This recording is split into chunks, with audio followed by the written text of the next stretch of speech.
But as you press through this tournament, the MR, that snowflake and the boundary up in the sky, keeping him healthy. So we're going to start off here with Mello dancing in the middle of the point, looking towards the opposition. Going to walk in here quickly towards Regis, and it's just a stall at this point. The ticker starts, though, heading towards the side of Nemesis. Yeah, I like already having Ricky on Invisible Woman, right? And Scatter does get that pick on it. Head back towards the spawn. The idea is to stack up again as a team or to wipe instantly. The more time it takes for that to happen, the more of a dangerous position that you are at, especially as this ticker on the first hole gets around 70%. It becomes a one-fight game, especially if you don't have teleport available. So that's going to open things up massively. And they walk through it again. Now Axry gonna follow up on Omadian. Mello turns it around though. Regis is down, trying to even the numbers. Immediately we are gonna pull out the Supernova. Doesn't work out. Good retake there. The Meteor M not finding much value either. Great patience there to not to put the exclamation point on what was an ultimate fireworks show. And honestly, great stagger between all of them, or stagger stalling between all of them. No one going down really. Ricky coming back, but it is gonna be Regis that does find Ricky in the back line, but Omadian trades quickly there, but one strategist down is tough. Make it now 2 with Dinks going down, and this is going to be yet again Atlantis to take, and they never lost truly all that momentum. The point goes to Nemesis briefly here. They're going to get it right back ship. We're going to look seeing another map, but this time in the favor of Atlanta. So here we go as they are approaching 99. You need to touch within the last 3%. So as long as you get somebody on that point, which they do here with Craze, they should be okay for the OT. And now you buy yourself a little bit of time with the whale. Will they be able to capitalize? 68% for Nemesis may not be enough. Can they get back? I don't believe so. SJW, Axe3 gonna find another, and they are doing some serious work and take map 1. Absolute perfection there in terms of ult economy. They had a bit of an advantage opening up with the invisible boundary. We had show on show, but it was always going to be Giganto, the Moby Dick, getting the 2-piece and giving them the full and get that momentum right back here. Yeah, this is their point to lose at this point. They should be up 1 ultimate in this fight. Regis going to pop that as we do see Scatter up at the Meteor Ram. Melophobia going to find Regis mid that ult, and that is a huge win for the side of Nemesis. Not only a pick, but shutting down an ultimate. So well done again. Melophobia going to dunk towards the back line. Zero, actually one of those folks that is on, or excuse me, conversation, or at least a comm that you will hear heavy as you climb ladder, because it's all about those little wins. Out we go with the whale, and it finds Silent. Goodbye to Silent. Again, 2 up as Craze finds Zero. Both of the strategists down. SJW falls to Craze. Goes down again. Nemesis is still holding on. Make that 2 as Mello finds Regis. Do I see 3? I do. 99% and ticking down. Nemesis coming back with a vengeance, and it is very close to 100-0 unless this portal comes through. Oh my goodness, I mean, that was near this potentially game losing. Ricky holding on to that ultimate for the vast majority of that point and not overcommitting it ever is a huge sign, because now they'll go in with strat ult advantage, which can shut down things like the Meteor M or like the Hulk when they're ulting. That is a ton of value. So really well done there by Ricky on the side of Team Nemesis as we go into our final map of game 1.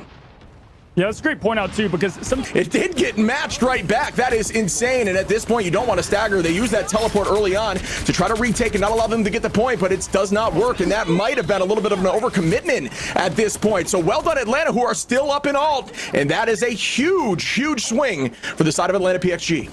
I appreciate the old Lady Gaga abracadabra trying to get in there and not let them get that point. You almost had it yourself, but man, talk about it not working out at a ton of damage up close. Scatter now on to Regis. That's 2 up for the side of Nemesis, who want to retake this point before 70. Can they do it? Looks like they will. 63 and ticking, and everyone falls as SJW gets a single pick on the way out. You gotta love the double invisible boundary, right? It's like kind of like Roman Coliseum days, right? Just forced to fight in such a small area, and Mello showcasing that he's fine with that, right? Bring the pressure on. That's where Heat does the best, right? As he does an insane job helping with the team there, Madian as well. Pop another ult. Nemesis committing everything in this fight, and the dance of the Cutterfly out here for Regis is gonna, oh my goodness, Madian here on a Prince. It's so back and forth. Who's gonna end up with this fight? Everyone is pressing Q. 1 for 1, and a lot of the ults I did not like in that fight particularly. You called it out well. It was kind of, they were all out of sync just by a frame or so. Nothing was matched up great. SJW first to be picked, but does go back in there and get a nice trade. Amadian, though, doing a great job just to keep everyone here. Will Atlanta be able to get this win on map 1? Now everybody again is popping Q out. Goes to dance floor. The whale doesn't collide. Heading back towards the back line to Patty Cake to make sure they stay healthy. We see that boundary popped up here again for the side of Silent. Regis gonna use the dance of the butterfly. Eye of Diago Agamotto is it huge? Agamotto does not seem to get too much value, although Scatter goes down. Craze gonna pop Hulk. We see Scatter with that ult does fall. That is brutal. But Amadian gets a pick. Are you kidding me? Can they come back from this? Numbers are evened out now. Nemesis, they're really battling back on their side, grouping together and making sure they retake as a unit fully, just full HP again. And we have the Luna. What are you? This is insane. Amadian now onto Silent Mellow, onto Zero. What? How are they doing this? Down in numbers. Raidus finds Craze. It's anybody's battle now as ults are just being launched off cooldown. Axtree finds Mellow again. But the point is still there. They don't have it yet. Atlanta's been traded back and forth. Ricky with another into Amadian, who's been the story of match one, Shib. Everybody's much on their side. Plus, you said a pick ban W. It's here in the back a tad. You don't want to lose anybody too early as Prince is by himself there. Amadian going in this backside. This is going to be something to look towards. He does find his way back to his team, Shib. And looking at the ults, we're getting ever so closer to have Atlanta kick things off here with Silent. Maybe going with the invisible boundary to get things going. Yeah, that boundary is going to get a bit of a buff here coming in the next season. You and I both talked about how strong that seems to be. Very threatening to end. Kraken impact up and down. It almost looked like an ability Shib. Just the way that he quickly threw that out there. But yeah, great job there. Even with Dinks trying to survive through what was the onslaught from Prince. But that is exactly what you wanted to see. And I got to give a shout out to the patience of Atlanta there. They kind of just hid. Once the Terror Cape came out, you had the Meteor Im whiff. And after that, they kind of just let the other ults fall. You had the Cloak Dagger ult kind of anticipate with the internal Bongo. And this Bucky is looking dominant right now. And you kind of touched on it before. When you're using Kraken Impact on a tight ceiling, you can actually launch it very quickly. As long as there's no upward momentum for him to be floating upward, when he presses that Q button, you can essentially launch it almost instantly. So that's why he was able to launch that incredibly quick. So just a call out there for those who maybe want to start working on their Bucky play. If you're in a tight ceiling, you can launch it very quick. Fight underway. We have the Extermination setting it up, Shib, as now we are having the invisible boundary from Atlanta to match. We'll see what happens here. The value of a stagger there is they took their sweet time at dropping Hulk on the side of Axtree, and I think that was very valuable because while Axtree was still retaking, trying to get back to the team, they had to force commit a few ultimates here, and that's a ton of value for the side of Nemesis on the defense. So Nemesis, once again, in a very Oh, wow. Absolutely brutal for Atlanta. They need to slow things down. They have 20 seconds here, and Melo's just farming at this point, making another one. Shoot. They've got to now rely on the TP. Yeah, and Strange is going to try to escape and find a location to use that portal, but they underspins. The portal came. Oh my goodness! It's a three-piece. The Sorcerer Supreme, man, he lined that up so perfectly. I swear, it was like playing Mario Party. There's like the cookie cutter game, and that guy just nailed the circle on the circle. What a great way to open up. And not only that, Shib, but also look at the ult charge, 50% to Prince just to get things going. Yeah, and that's the value of getting those off maps with Strange. You do get a ton of all charge. It's roughly even here. There's going to be a ton of Qs prepared for these next fights. It's all about who can get some value, especially early on, and force out some more defensible. And that is one of those examples. Silent forced to use that boundary early as Amadian essentially is just trying to target that back line with that triple strategist composition, and that's exactly what Ultron needs to do. Ultron will be doing a little more damage there to some of that additional HP, that over health. Oh, Amadian with a pick on SJW. Raidus right back onto Amadian. Strange over and do the portal, but they waited long enough to where that was not even available as an option. In Nemesis, that kind of thought process won them that map. So really well played again by Nemesis in these clutch moments.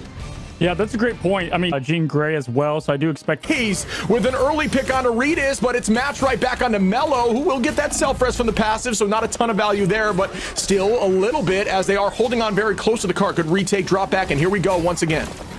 Just 3 punches right to the jugular there. Now moving forward, and actually it's going to be on that Venom. We saw a lot of this yesterday, so I do like the call and ability and approach that they had there with the dive in. And to what you said earlier, we've got the damage boost. We've got the Feast of the Abyss. Will we see it here? Do they even need it to get this point? Okay, we do have the touch coming in quickly. Crashman trying to get something rolling. We'll see if they combine these ults together. First one, Supernova up on the board. Finds the Loki. Gets the Loki Shib. 1-2 as they fall. The first point's looking like it's theirs. Yeah, Atlanta's really utilizing this momentum. Raidus with a two-piece now, and we are going to see Ricky now pop up. Bang! Gets grabbed right out and stuffed into a corner. Prince onto Ricky. Great carbon crush there as the team went on something as strong as Phoenix, who really dominates the hit scan space right now, even more so than Hela, according to the pros at least. You can just really see some strong advantage, especially against the Flyers, but out we go now. Sonic Seduction doesn't find value, not too much yet. Great repositioning across the cart there as Prince is walking right back towards the back line backline again onto Ricky. We will see some damage. I cannot believe that follow-up. Great coordination through the Feast of the Abyss to find Ricky as Mello goes down now from Regis, and they are just walking forward. Flamehawk game on. I mean, yeah, make something happen here. Prince put the team on ice particular. I mean, he's just done this so many times with the 1-2 punches, but then again, they get the picks. Mello comes right back. The spawn walks not far. Both strategists are out as usual, but come right back around. Ricky forced now to throw up and get this team some sustain going. Have to win this fight so perfectly, Shib, or they can just funnel in over and over now as we're looking for the Feast of Abyss. Now 2 stunts from SJW and Axter going down. The dive in, the pushback, and this is essentially going to reset the full fight. This is tough look for Atlanta, who looked like they had it early on.